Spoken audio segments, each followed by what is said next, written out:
hafta gerçekten tarihi, yani bir yılın sonunda özellikle 11 Temmuz silah yakma töreninden geçen o bir yıl boyunca bu süreç tartışıldı. Bir önce yasanın çıkarılması gerektiği noktasında bir yıl bunu tekrar bu süreç sürekli hem toplum nezdinde hem taraflar nezdinde sürekli bu tartışıldı. Nihayet sonunda bu hafta içerisinde bu yasanın geleceği noktasında ciddi beklentiler artık oluşmuş. Hem yani DEM Parti'nin yapmış olduğu açıklama üzerinden de en azından yasanın meclise geleceği noktasında, içeriğini bilmemekle birlikte yasanın bu hafta meclise geleceği, yani NATO toplantısından sonra geleceği noktasında bir mutabakat sağlandığı noktasında bir değerlendirme vardı. Bu boyutuyla tarihidir. Ama tabii içerik meselesi önemli. Yani nasıl bir yasa gelecek? Burası tartışma konusudur. Çünkü halen taraflar, yani bu tarafın hem İmralı boyutuyla hem DEM Parti boyutuyla devlet paylaşımda bulunmamış. Yani diğer partilerle paylaşmadan önce yani taraflar kendi arasında bir önce müzakere etmesi gerekiyordu. DEM Parti'nin bu yasanın içeriğini bilmesi gerekiyordu. İmralı heyetin bu yasanın içeriğini bilmesi gerekiyordu. Kandil'in yani PKK'nın bu sürecin bu yasanın içeriğini bilmesi gerekiyor. Dolayısıyla böyle muamma ve kaygıyla beklenen bir yasadır aynı zamanda. Çünkü şöyle bir tartışma da var biliyorsunuz. O kulis haberciliği üzerinden gelişen bir tartışma var. Yani bu yasanın işte Kürt halkının Sayın Abdullah Öcalan'ı kapsamayacağı, işte müebbetleri kapsamayacağı, PKK'nın üst düzey yöneticilerini kapsamayacağı noktasında tartışmalar da var.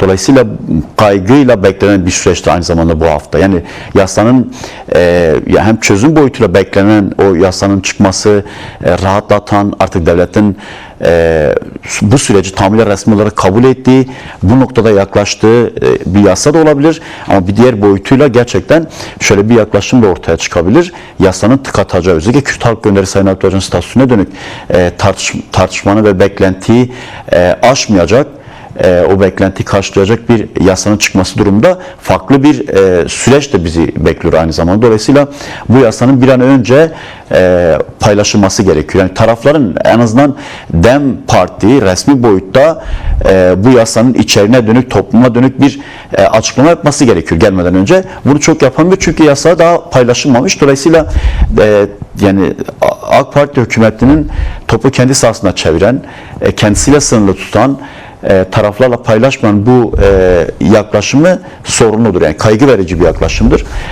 Bunun bu hafta herkesin beklediği gibi hızlı bir şekilde artık gerçekten paylaşılması, bizlerin de artık yasanın içerisinde ne olacağı noktasında büyük beklenti herkes bekliyor. Evet, yani öncelikle bu süreci değerlendirirken devletin gerçekten bu 100 yıllık süreci değerlendirerek, işte Kürt halkına karşı gerçekleştirilen katliamları da değerlendirerek, ya bir öz eleştiri yapması gereken bir süreçtir de aynı zamanda. Yani tamamlaması gereken, son 50 yıllık yürüyen bu savaşın dışında bu 100 yıllık süreç boyunca da Kürt halkına karşı gerçekten katliamlar var. Dersim katliamı var, Zilan işte yıl dönümüdür. Zilan katliamı var. Buna benzer işte sonrasında gelişen 100 yıllık süreç içerisinde gelişen katliamlar var. Yani devletin bir bütün Kürt halkına karşı bu katliamlarla da yüzleşmesi gerekiyor.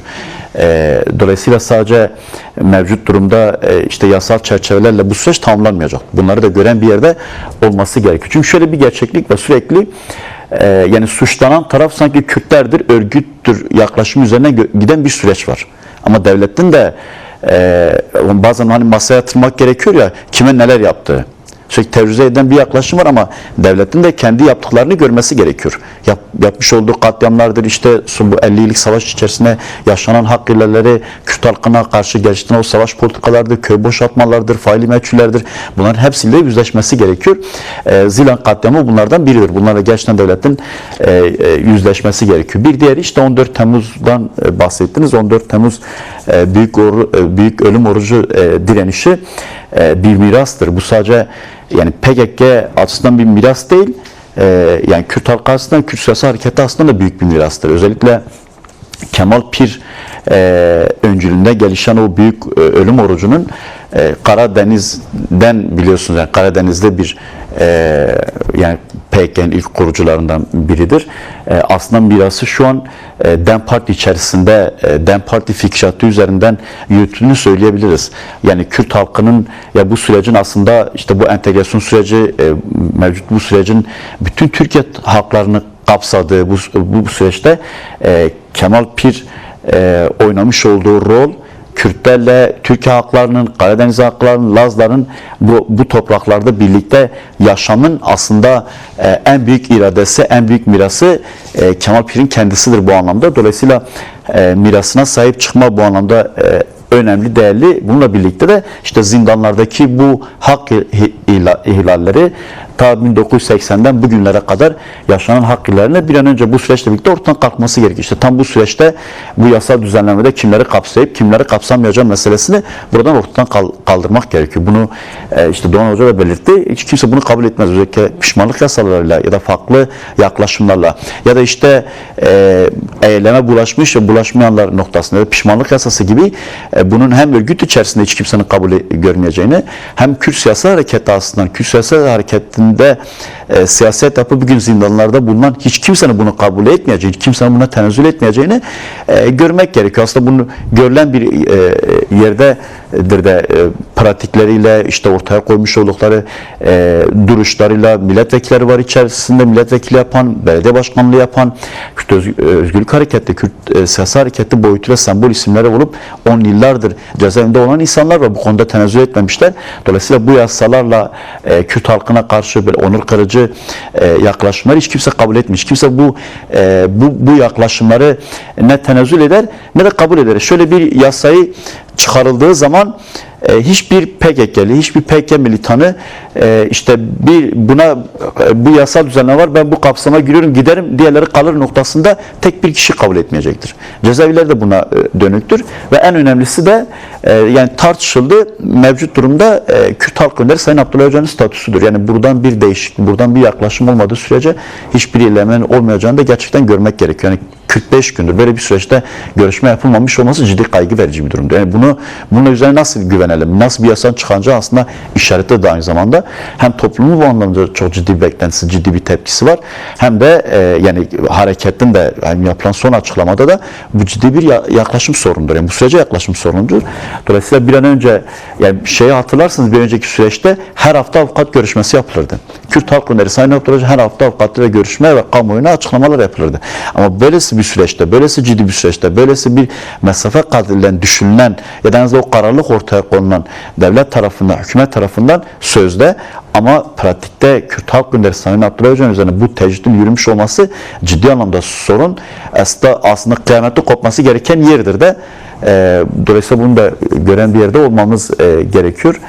Yani hepimiz işte görüp bu yasanın ne çıkacağını belki önümüzdeki hafta daha net tartışmalarla bu süreç daha net görülebilir. Aslında bu süreci Kürt Halk Önderi Sayın Abdullah Öcalan müzakere ve mücadele süreci olarak tamamlamıştı. Belki bu geçen 2 yıllık ve son 1 yılı özellikle yani mücadele boyutunun eksik kaldı. Genel anlamda eksik kaldı. Yani Türkiye halklarının, Türkiye toplumunun bunu çok yeterince değerlendirmedi. Muhalefet boyutuyla deminden tutalım genel anlamda aslında bu süreci çok iyi değerlendirmediği noktasında evet ciddi anlamda toplumda bir karşılık durumu gelişti ama bunu toplumsal bir mücadele alanına dönüştürüp bir şansa dönüştüren Türkiye'de yaşanan o çokluk krizin, Türkiye'nin demokratikleşmesi, 2. yüzyılın demokratikleşmeyle başlangıcını yapma noktasında eksik kalındı. Yani bunda işte bugün CHP üzerine gelişen operasyonları tutalım.